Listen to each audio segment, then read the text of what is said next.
Facial hyperpigmentation यानी कि चेहरे पर होने वाले दाग धब्बे, उनको कैसे हम कम कर सकते हैं और होने से प्रिवेंट यानी कि रोक सकते हैं।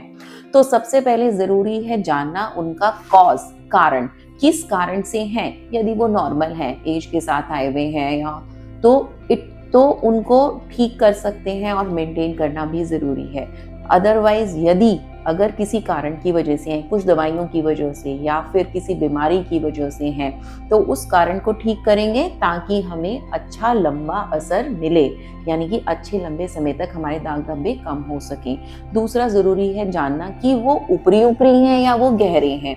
यदि वो ऊपरी ऊपरी हैं तो वो जल्दी चले जाते हैं, यदि वो गहरे हैं तो वो लंबा टाइम लगा सकते हैं कम होने में। कभी कभी पूर्णतः खत्म भी हो जाते हैं या फिर कभी कभी होता है कि 10, 20, 30, 40, 50, 60% तक कम हो गए हैं, उसके बाद वो वहीं टिक जाते हैं। अब आते हैं उनको हम कैसे कम कर सकते हैं। सबसे ज़रूरी है उनको किरणों से बचाना। किरणें आपकी सूरज से भी आती हैं और आपकी स्क्रीन्स से भी आती हैं, जो आपकी एलईडी डिवाइसेस यानी कि एलईडी लाइट से आ सकती हैं, कंप्यूटर स्क्रीन्स हो गए, फोन स्क्रीन से हो गए। इन सब से हमारी पिगमेंटेशन यानी कि काले दाग धब्बे ना ही सिर्फ बढ़ते हैं बल्कि नए बन भी सकते हैं। तो दोनों चीजों के लिए जरूरी है कि हम हर समय यूवी रेज से अपने आप को बचाएं। कैसे बचाएं? एक रेगुलर सनस्क्रीन इस्तेमाल करके।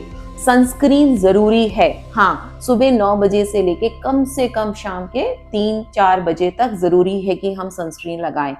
हर 3 घंटे में आइडियली लगाना चाहिए।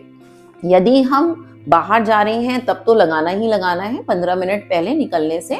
और यदि हम अंदर ही हैं, इंडोर्स हैं, घर में बैठे हैं या ऑफिस में बैठे हैं, तो भी हमारे लिए जरूरी है कि हम सनस्क्रीन रेगुलरली यूज करें। अब आते हैं दवाइयाँ, मेडिकल ट्रीटमेंट। मेडिकल ट्रीटमेंट में होता है खाने वाली दवाइयाँ या फिर लगाने वाली दवाइयाँ। खाने वाली दवाइयाँ हम दे सकते हैं जैसे कि विटामिन सी, ट्राइनेक्सिमिक एसिड या फिर और कुछ एंटीऑक्सीडेंट्स जो कि पिगमेंटेशन यानी कि काले दाग धब्बों को बढ़ने से रोकता है।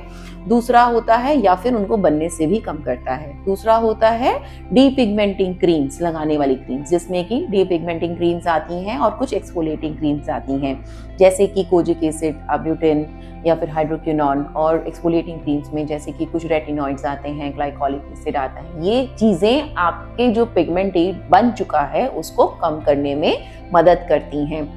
अब ये तो हुए मेडिकल ट्रीटमेंट्स। इसके अलावा यदि फिर भी आपके दाग धब्बे कम नहीं हो रहे या कम तो हो गए हैं, पूर्णतः खत्म नहीं हुए, तो उसके लिए हमें कुछ और ट्रीटमेंट्स करने पड़ते हैं जैसे कि केमिकल पील्स या फिर लेजर ट्रीटमेंट्स जैसे एनडी-एक्ट लेजर थेरेपी, क्यू स्विच्ड एनडी-एक्ट लेजर थेरेपी या फिर आईपीएल ट्रीटमेंट, जिसकी वजह से हम जिद्दी दाग धब्बों को भी कम कर सकते हैं। अब ये तो हुआ ट्रीटमेंट की बात। अब जरूरी है, एक बार हमारे दाग धब्बे कम हो गए हैं, अब जरूरी है कि वो कम रहे। उसके लिए क्या करना है? हमें रेगुलरली कुछ क्रीम्स लगानी है या कुछ जरूरत के हिसाब से दवाइयाँ खानी है ताकि हम उस असर को बनाए रखें।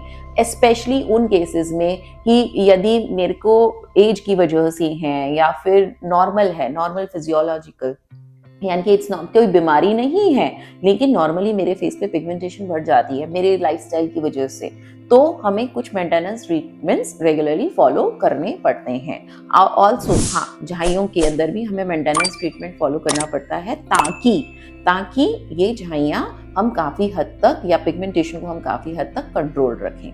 धन्यवाद।